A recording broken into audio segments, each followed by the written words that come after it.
Қайырлы күн, құрметті білімгерлер. Қазіргі қазақ тілінің морфология курсы бойынша 5-ші практикалық сабағымызды бастаймыз. Дәріс сабағындағы теориялық деректерді практикада қолданып көрейік.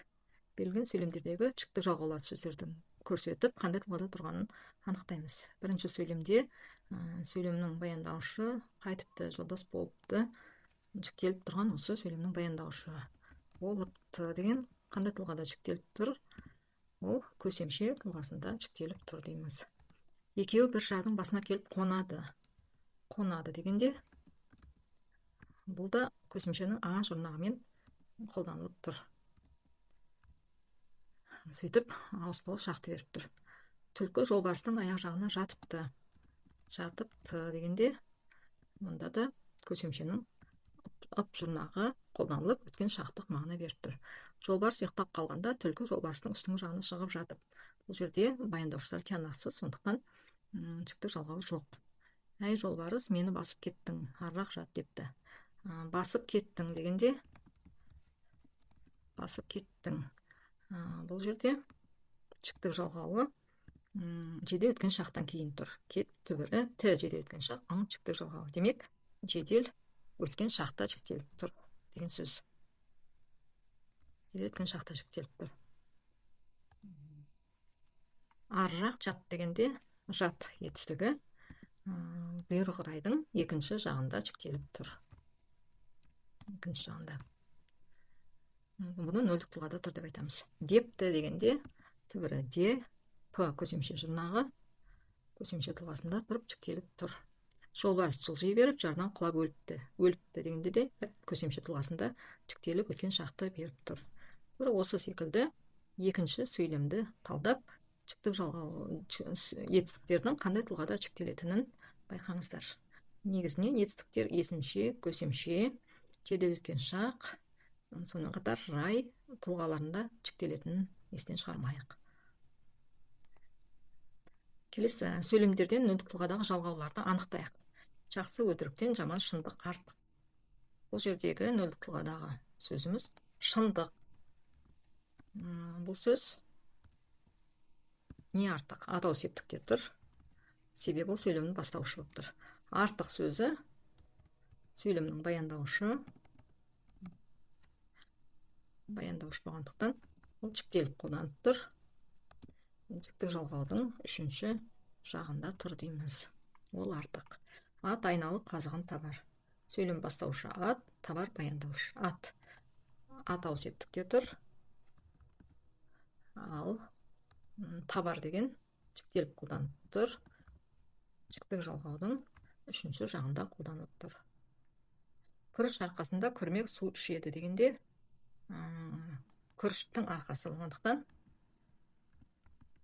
ілік септік түсіп қалып тұр. Ілік септік деп көрсетеміз. Күрмек сөйлем бастаушы атау септікте тұр. Нені ішеді? Суды ішеді. Табыс септікте тұр. Ішеді дегенде жіктік жалғау ашық қолданылған. Құсты қанат ұшырады. Сөйлем бастаушы қанат атау септікте тұр дейміз. Адамды талап ұшырады. Бұлда да сондай талап сөзі сөйлем бастаушы болғандықтан атау септікте тұр. Ал жіктік жалғаулары ашық қолданылған. Келесі сөйлемдерді өздеріңіз талдап көріңіздер.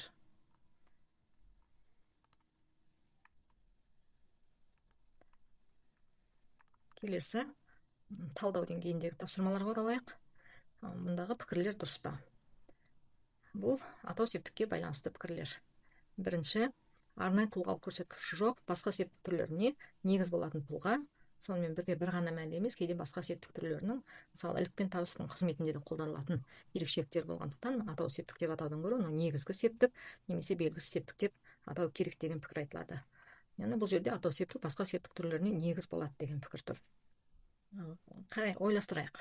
Атау септік басқа септік түрлеріне негіз бола ма?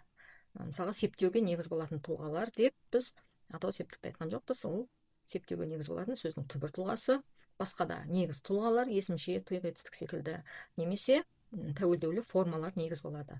Ал атау септік негіз болмайды, ол септік жүйесінің бір түрі ғана болып табылады.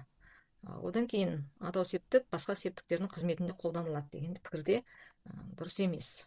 Яғни әр септіктің өзіне тән қызметі бар. Атау септік қимыл иесін білдірсе, ілік септік меншіктік мағына береді, табыс септік тура объектілік мағына береді. Сондықтан бұл пікірлерді дұрыс деуге болмайды. Сол себепті атау септікті негізгі септік деп айтуымыздың өзі дұрыс емес. Екінші пікірде тура осыған саяды.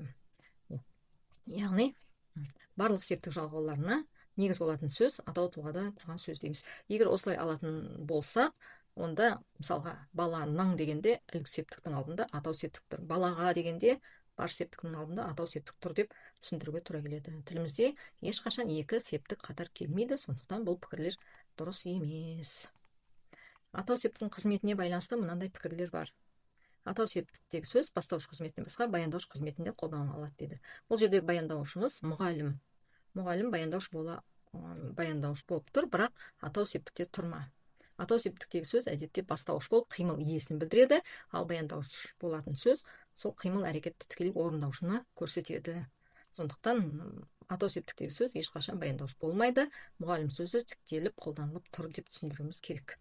Екінші, изофет конструкциясында анықтауыш қызметінде қолданылады дейді. Мысалға, қол сағат сатып алдым дегендегі изофетіміз қол сағат дегендегі қолды анықтауыш қызметінде тұрған қол атау септікте тұр дейді. Бұл атау септікте тұрған жоқ, ол сөйлемде түбір тұлғада тұрған сөз, қол деген сөз.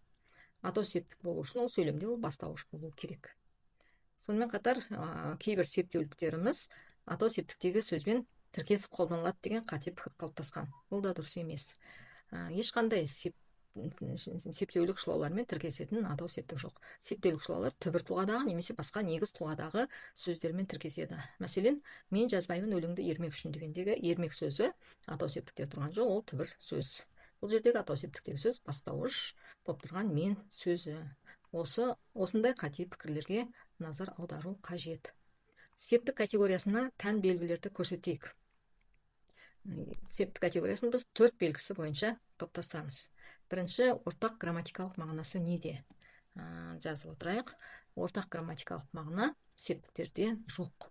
Бірақ олардың барлығының басын қосып тұрған ортақ қасиет, олар сөз бен сөзді байланыстыру қасиеті. Соны негізге аламыз. Екінші, грамматикалық формалар жүйесі.